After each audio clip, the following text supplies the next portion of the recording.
살펴보실 하나님의 말씀은 신약성경 누가복음입니다.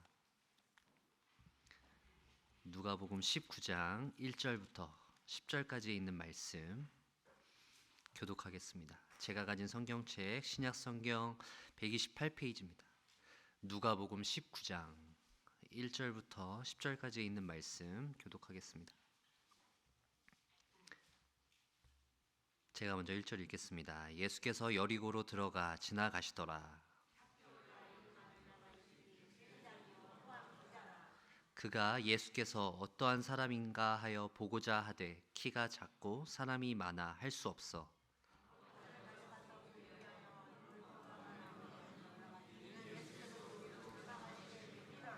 예수께서 그곳에 이르사 쳐다보시고 이르시되 삭개오야 속히 내려오라 내가 오늘 내 집에 유하여야 하겠다 하시니 뭇 사람이 보고 수군거려 이르되 저가 죄인의 집에 유하러 들어갔도다 하더라.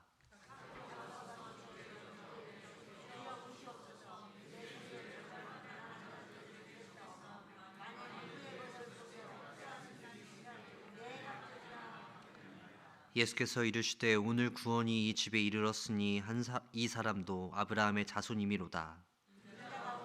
잃어버린 자를 찾아 구원하려 함이니라. 아멘. 오늘 본문은 삭개오가 예수님을 만나서 그의 삶이 바뀌게 된 이야기를 다루고 있는 본문의 내용입니다. 삭개오가 사회적인 어떤 위신과 어떤 체면이 있음에도 불구하고 예수님이 오신다는 소식을 듣고 뽕나무 위로 올라간 그 내용이죠. 예수님께서 그런 삭개오에게 내려오라 라고 말씀하시면서 삭개오의 집에 머물겠다라고 하셔요. 그리고 삭개오에게 그의 집에 구원이 이르렀다고 선포해 주시고 그가 하나님 나라의 백성으로서 새로운 삶을 시작할 수 있는 계기를 하나님께서 예수님을 통해서 주시는 것을 볼 수 있습니다. 우리는 이 삭개오라는 인물을 통해서 이 예수님께서 이 한 명의 영혼에게 보여주시는 따뜻한 관심과 사랑의 흔적을 보게 돼요. 웬 아저씨 한 명이 나무 위에 올라가서 기웃거리고 있는 모습은 사실 일반적이지도 않습니다. 섬뜩할 수 있어요. 그럼에도 불구하고 예수님께서는 그런 삭개오를 보시고 부드럽게 말씀하시죠. 삭개오야 내려오라. 사랑하는 정윤의 가족 여러분, 우리는 이제 새생명 축제를 14일 앞두고 있습니다. 14일 뒤면 우리가 함께 품었던 태신자들을 이 자리로 불러 모아서 함께 말씀을 나누는 시간을 갖게 될 텐데요. 우리가 작정한 이 태신자들의 한번 영혼을 생각해 보세요. 여러분들의 따뜻한 관심과 사랑이 필요한 지체들이잖아요. 그들을 향해서 어떻게 하면 우리가 이 남은 시간 14일이라고 하는 이 시간 동안 그들에게 예수님의 사랑을 온전히 전할 수 있을까 고민해 볼 수 있는 오늘 오후 시간 되길 소망합니다. 먼저는 첫 번째 살펴볼 것은 우리가 태신자와의 만남을 가져야 한다라는 건데요.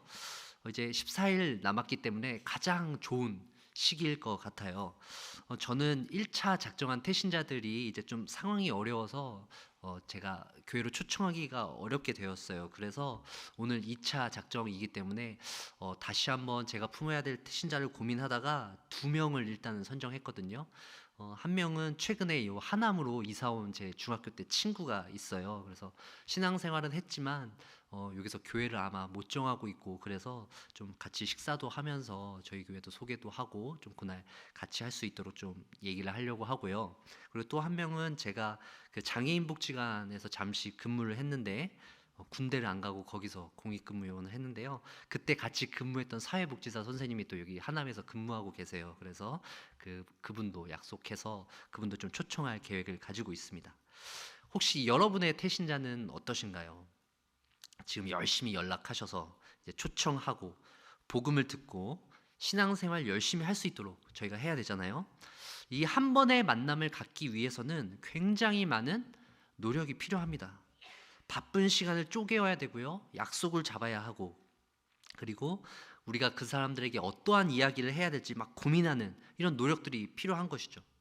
우리가 이렇게 태신자들을 위해서도 노력을 하는데 예수님께서 2000년 전에 이 땅에서 사역하실 때 예수님께서는 하나님께서 자신에게 맡겨주신 이 영혼들을 바라볼 때 어떠한 노력들과 마음을 가지셨을까라는 생각을 하게 돼요. 공생의 사역을 시작하시고 하나님의 말씀을 전하시고 그들과 이 만나는 시간들을 통해서 예수님께서는 하나님 나라의 그 복음을 밝히 드러내셨죠. 그들의 어떤 지식 수준, 삶의 환경에 맞춰서 적절하게 예수님께서 전하셨을 거예요. 그리고 예수님께서 가시는 곳마다 예수님의 그 말씀을 듣기 위해서, 예수님을 만나기 위해서, 예수님의 그 옷자락이라도 한번 스치기 위해서 많은 사람들이 몰렸어요. 그러다 보니까 뭔가 이렇게 질서정연하게 지금 여러분들 앉아 계신 것처럼 깔끔한 자리에서 이런 환경에서 뭐 말씀을 전한다거나 예수님이 사역하셨다기보다는 때로는 유대인의 어떤 회당에서 그리고 가정집에서 좀 비교적 깔끔하고 질서정연한 환경에서 복음을 전하기도 하셨지만 보통 뭐 산 위에서 길을 가다가 그리고 뭐 우물가에서 만난 어떤 여인 그리고 넓은 곳에 그냥 사람들 모아놓고 막 북적북적 거리는 이런 상황 속에서 예수님께서는 사역하셨다는 말이죠.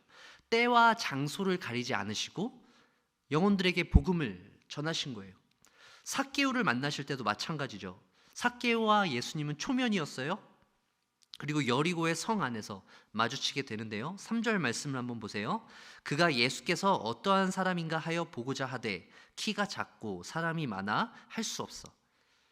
삭개오와 예수님 초면이긴 하지만 사실 삭개오는 예수님에 대한 소문을 익히 들어서 알고 있어요. 왜냐하면 예수님께서 사역을 하시면서 이제 곧 십자가를 지시기 직전의 상황에 여리고에 들어가신 것이기 때문에 이미 예수님에 대한 소문은 이스라엘 땅 가운데 널리 퍼졌죠. 모르는 사람이 없을 정도예요. 예수님께서 행하시는 그 모든 사역들에 사람들의 눈과 귀가 집중된 것이죠. 그리고 온갖 소문이 넘쳐났어요. 오늘날처럼 발달한 어떤 매스미디어가 없었음에도 불구하고 발 없는 말이 천리 간다는 속담처럼 그 당시에 예수에 대한 소문은 그 지역에 널리 퍼졌다는 거죠. 예수님을 모르는 사람은 거의 없었다는 얘기예요. 삭개오가 그 예수님의 소문을 듣고 관심을 갖고 있었어요. 하지만 선뜻 예수님을 찾아서 나설 수는 없었어요. 그러던 중에 삭개오가 고민하던 중에 드디어 마음을 정해서 예수님께서 여리고로 오신다는 소식을 듣고 예수님을 보기 위해 길을 나섭니다. 우리의 태신자들도 이렇게 삭개오처럼 오랫동안 고민하며 자기 발로 이렇게 나올 수 있다라고 하면 너무 좋겠지만 사실 10명 중에 한두 명이 이럴 수 있을까요? 대부분은 누군가 그들을 인도해야 됩니다. 그들을 교회의 문턱을 넘어설 수 있도록 초청해야 된다는 거죠. 그렇기 때문에 여러분들의 역할이 굉장히 중요한 겁니다. 그들이 이 자리로 나올 수 있도록 여러분들이 그들을 초청해야 한다는 거죠. 그래서 그들을 만나서 그들이 이 자리로 나올 수 있도록 여러분들의 소중한 역할이 필요하다는 거예요. 5절 말씀도 한번 보세요. 예수께서 그곳에 이르사 쳐다보시고 이르시되 삭개오야 속히 내려오라 내가 오늘 내 집에 유하여야겠다 하시니. 지금 예수님과 삭개오가 만나고 있는 이 장면은 굉장히 좀 우스꽝스럽습니다. 삭개오는 나무 위에 올라가 있고 예수님은 그런 삭개오를 이렇게 쳐다보고 있는 장면이죠. 이 다 큰 성인의 남자가 50대 정도 된 이 사람이 어린아이도 아닌데 나무 위에 올라가 있는 모습을 한번 생각해 보세요. 더욱 놀라운 것은 이 나무 위에 올라간 삭개오를 보시고 예수님께서 너 지금 뭐 하는 거야? 당장 내려와. 이렇게 말씀하시는 것이 아니고 제자들에게 저기 지금 나무 위에 이상한 사람 올라가 있는데 빨리 좀 어떻게 좀 해봐. 이렇게 예수님이 하시지 않았다는 거죠. 예수님께서는 나무 위에 올라가 있는 삭개오에게 뭐라고 하셨어요? 속히 내려오라. 오늘 내 집에 유하여야겠다. 내가 오늘 너의 집에 가겠다라고 말씀하시는 거잖아요. 여러분 초면이에요. 초면인 사람에게 대뜸 내가 너의 집에 가겠다라고 말하시는 것이죠. 예수님께서 왜 이렇게 얘기하셨을까요? 초면인 삭개오와 만났는데요. 삭개오가 가지고 있었던 그 마음의 고민, 삭개오가 가지고 있었던 그 간절함, 그것을 예수님께서 보신 것이죠. 말하지 않았음에도 단지 나무 위에 올라가 있다라는 그 사실 하나로 하나님의 아들이신 예수님은 그 삭개오의 가장 간절하고 필요한 것을 알 수 있었습니다. 자신의 삶을 아무리 변화시키려고 노력해봐도 도저히 변화시킬 수 없는 그 상태에 있을 때 사람이 느끼는 그 무력감, 그리고 그 절망감, 사회적인 지위와 어떤 신분과는 상관없이 삭개오라고 하는 그 개인이 가지고 있었던 그 간절함, 그것을 예수님께서는 보신 것이죠. 그것 때문에 삭개오가 나무 위에 올라간 거잖아요. 삭개오가 원했던 가장 인생의 중요한 부분은 무엇이냐면 그의 인생의 변화예요. 자신의 삶을 바꿔줄 어떤 계기가 필요했다는 거예요. 아무리 노력해봐도 자신의 삶을 바꿀 수 없었어요. 근데 한 가지 희망이 생겼죠. 그게 무엇인가요? 예수님을 만나면, 예수님께 나아가면 내 삶에 해답이 있을 것이다. 그런 기대를 가지고 나아간 거예요. 그래서 예수님과 약속을 잡을 수도 없었어요. 그래서 그냥 예수님만 무작정 보러 간 것이죠. 여러분, 결국 태신자가 이렇게 하나님 앞에 나오기까지는 굉장히 어려운 일이라는 것을 말씀드리고 싶어요. 자신의 의지를 넘어서는 하나님의 역사하심이 필요하다는 거죠. 그들을 인도해내는 하나님의 은혜가 우리 가운데 있어야 한다는 거예요. 사랑하는 성도 여러분, 14일 남았습니다. 여러분들이 만나는 태신자들이 이 자리로 나오기까지 우리의 노력이 반드시 필요하고, 더불어 그 가운데 역사해 주시는 하나님의 능력이 그 가운데 간절히 임하길 소망합니다. 그를 위해서 우리가 금식도 하고 기도하며 우리의 맡겨주신 영혼들을 위해서 우리가 기도하는 것인데, 우리가 남은 14일 더 집중해서 태신자와의 만남, 그리고 그들이 이 자리로 나올 수 있도록 하는 일에 우리가 최선을 다하길 바랍니다. 우리가 이제 두 번째로 살펴볼 내용은요, 그렇다면 우리가 그 태신자들을 만남을 통해서 과연 어떠한 목적을 이룰 수 있을까라는 거죠. 우리가 그들을 왜 이곳으로 초대하려고 하느냐라는 거예요. 그것은 바로 우리가 그들을 초대함을 통해서 우리와 그들의 영혼이 참된 변화를 꿈꿀 수 있게 된다는 것이죠. 여러분, 연말을 앞두고 있어요. 이렇게 분주한 시기에 누군가와의 약속을 잡는다는 것 참 쉬운 일이 아닙니다. 그럼에도 불구하고 우리가 태신자와 만나기 위해 힘쓰는 이유는 다른 것이 아닙니다. 내 자신과 그 태신자의 영혼이 변화되기 위함이에요. 예수 그리스도 앞에 온전히 나아가게 하기 위함인 것이죠. 예수님 당시를 한번 생각해 보세요. 그 당시에 많은 사람들이 변화를 꿈꿨던 영역이 무엇이냐면, 이스라엘 사람들은 로마의 압제를 받고 있었잖아요. 그러면 어쨌든 로마로부터 해방됐어야 했어요.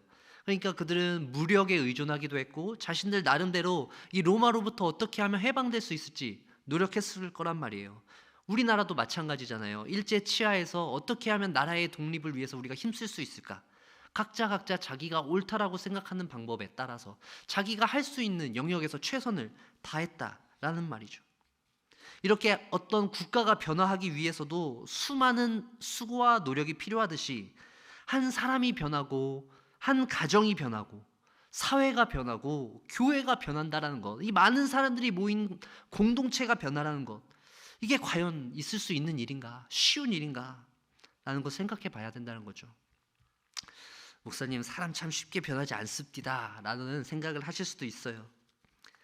하지만 성경에는 복음으로 말미암아 변화된 사람들에 대한 내용, 기록들로 가득 차 있습니다. 삭개오는 그 중에서도 대표격이죠. 예수님을 만나고 삭개오는 자신의 소유를 나누는 구체적인 행동을 보여줌으로써 자신의 삶이 변화됐다는 것을 증거했습니다. 복음을 통해서 변화된 그리스도인들에게 반드시 나타날 수 있는 구체적인 사실은 그들에게 행동이 변화된다는 사실이죠. 누가복음 18장 23절 말씀을 보시면요, 그 사람이 큰 부자이므로 이 말씀을 듣고 심히 근심하더라. 큰 부자가 예수님께 나왔어요. 근데 자신의 소유를 다 나누어 주라 라고 하는 예수님의 그 말씀을 듣고 그가 심히 근심했다는 거죠. 그는 영생에 관심이 있었습니다. 영원한 생명에 관심이 있었던 그 사람은 자신의 소유를 팔라고 얘기했던 예수님의 그 명령에 순종할 수 없었어요. 근심이 가득 찰 수밖에 없었다는 거죠. 우리 모두는 이 세상을 살면서 근심합니다. 걱정하고 염려할 일들로 가득 찬 삶을 살아가고 있어요. 시편 30편 11절 12절 말씀을 화면을 보고 우리 함께 한 목소리로 읽겠습니다. 주께서 나의 슬픔이 변하여 내게 춤이 되게 하시며 나의 베옷을 벗기고 기쁨으로 띠띠우셨나이다. 이는 잠잠하지 아니하고 내 영광으로 주를 찬송하게 하심이니 여호와 나의 하나님이여 내가 주께 영원히 감사하리이다. 아멘. 여러분들이 살고 있는 현실을 한번 보세요. 여러분들의 가슴을 짓누르며 여러분들을 답답하게 하는 일들로 가득 차 있잖아요. 어떻게 슬픔이 변해서 기쁨이 되고 춤을 출 수 있는지 너무나 알고 싶죠. 중요한 것은 거기서 한 걸음 더 나아가 우리 앞에 놓인 염려와 걱정거리들을 우리가 뚫고 나아갈 힘이 있냐라는 거예요. 사람의 힘과 능력으로는 불가능합니다. 아무리 변화하려고 노력을 해도 인간적인 힘으로는 이뤄낼 수 없는 것이죠. 오직 하나님께서 주시는 그 능력으로만 가능하다는 사실입니다. 우리가 살고 있는 이 사회, 우리가 함께하고 있는 이 교회, 가정, 공동체의 기본 단위는 사실은 우리의 개인이에요. 내가 먼저 바뀌고 변화되지 않으면 가정과 교회, 사회, 국가가 바뀔 수 없다라는 거죠. 사회가 돌아가는 어떤 구조와 방식을 바꿀 수는 있겠지만 그로 인해서 단편적인 변화를 가져올 수는 있지만 근본적이고 온전한 변화는 오직 하나님께서 부어주시는 그 능력으로 말미암아 성령의 능력으로만 가능하다는 사실을 우리는 기억해야 합니다. 사랑하는 성도 여러분, 하나님께서 우리에게 요구하시는 변화는 바로 이런 모습입니다. 우리 로마서 12장 1절과 5절, 좀 길긴 하지만 이것도 화면을 보고 함께 읽도록 하겠습니다. 그러므로 형제들아, 내가 하나님의 모든 자비하심으로 너희를 권하노니 너희 몸을 하나님이 기뻐하시는 거룩한 산 제물로 드리라. 이는 너희가 드릴 영적 예배니라. 너희는 이 세대를 본받지 말고 오직 마음을 새롭게 함으로 변화를 받아 하나님의 선하시고 기뻐하시고 온전하신 뜻이 무엇인지 분별하도록 하라. 내게 주신 은혜로 말미암아 너희 각 사람에게 말하노니 마땅히 생각할 그 이상의 생각을 품지 말고 오직 하나님께서 각 사람에게 나누어 주신 믿음의 분량대로 지혜롭게 생각하라. 한 몸에 많은 지체를 가졌으나 모든 지체가 같은 기능을 가진 것이 아니니 이와 같이 우리 많은 사람이 그리스도 안에서 한 몸이 되어 서로 지체가 되었느니라. 아멘. 여러분, 우리가 새 생명 축제를 준비하고 태신자들을 위해서 금식하고 기도하는 일, 14일 남은 이 시점에서 우리가 붙들어야 할 가장 중요한 사실은 바로 우리가 복음을 붙듦으로 인해서 우리의 삶 가운데 변화가 될 수 있다라는 것입니다. 태신자들이 교회의 문턱을 넘어서 이 자리에서 우리와 함께 예배할 때 하나님께서 기뻐하십니다. 그들의 영혼이 하나님 앞에서 온전해지기 때문에 하나님께서는 더할 나위 없이 기뻐하십니다. 하지만 무엇보다도 하나님께서는 그들을 인도하신 여러분들 한 사람 한 사람의 영혼이 하나님 앞에 온전해지며 하나님과 가까워지는 그 시간을 하나님께서는 원하신다는 거예요. 여러분들의 영혼이 복음 앞에 선다라는 그 사실, 삭개오의 영혼이 예수 그리스도 앞에 설 수 있다는 그 사실, 그것이 하나님께서 더욱더 원하신 모습이었다는 거죠. 여러분들의 그 마음속에 있는 그 간절함이 하나님 앞에 올려드릴 거룩한 산 제물이 될 수 있다는 거예요. 여러분, 삭개오의 삶을 한 번 더 생각해 보세요. 로마의 지배를 받고 있는 그 이스라엘의 영토에서 세리로서 살아간다는 것은 굉장히 어려운 일입니다. 누군가를 때로는 착취해야만 했어요. 누군가를 억압해야만 했습니다. 로마 사람들에게 잘 보여야 했어요. 그래야만 그 자리를 유지할 수 있었던 거죠. 동족의 고열을 짜내야 했습니다. 그래야지만 살아갈 수 있었다는 거예요. 보통 사람은 감당하기 힘들었던 자리입니다. 독하게 살아남아야 했던 냉정한 그 현실 속에서 삭개오가 원했던 것은 무엇일까요? 바로 예수 그리스도의 복음이었습니다. 예수님이 전하시는 그 복음을 듣고 살아가는 것이었죠. 자신이 원하는 대로 살아가는 것이 아니라 이 세상의 어떤 명예와 부를 얻기 위해 살아가는 것이 아니라 오직 주님께서 전하시는 그 하나님 나라의 그 복음대로 살기를 원했다는 거예요. 자신이 쌓아왔던 모든 부를 나눠줄 수 있을 정도로 그는 준비되었던 거죠. 예수님을 만남으로 그들이 변화될 수 있었던 겁니다. 복음은 이렇게 구체적인 삶의 변화를 이끌어냅니다. 이것이 바로 하나님의 능력되죠. 로마서 1장 16절 17절을 제가 읽어드릴게요. 내가 복음을 부끄러워하지 아니하노니 이 복음은 모든 믿는 자에게 구원을 주시는 하나님의 능력이 됨이라. 먼저는 유대인에게요 그리고 헬라인에게로다. 복음에는 하나님의 의가 나타나서 믿음으로 믿음에 이르게 하나니 기록된 바 오직 의인은 믿음으로 말미암아 살리라 함과 같으니라. 사랑하는 정윤의 가족 여러분, 여러분이 지금 그토록 간절하게 원하시는, 여러분의 삶 속에서 변화하길 원하시는 부분이 무엇입니까? 나의 가정이, 아니면 내가 속한 직장이, 아니면 우리 이 사회가, 이 대한민국이라는 이 나라가 어떻게 바뀌었으면 좋겠다 라고 하고 생각이 있으신지요? 결국 이 모든 변화의 핵심에는 예수 그리스도의 복음이 있어야 합니다. 십자가에서 우리의 죄를 위해서 피 흘리신 그 예수 그리스도의 희생과 사랑이 아니라면 우리의 모든 소망과 기대는 헛것이 될 수밖에 없다라는 거예요. 여러분, 태신자를 데리고 와서 여러분들이 얻을 유익이 무엇입니까?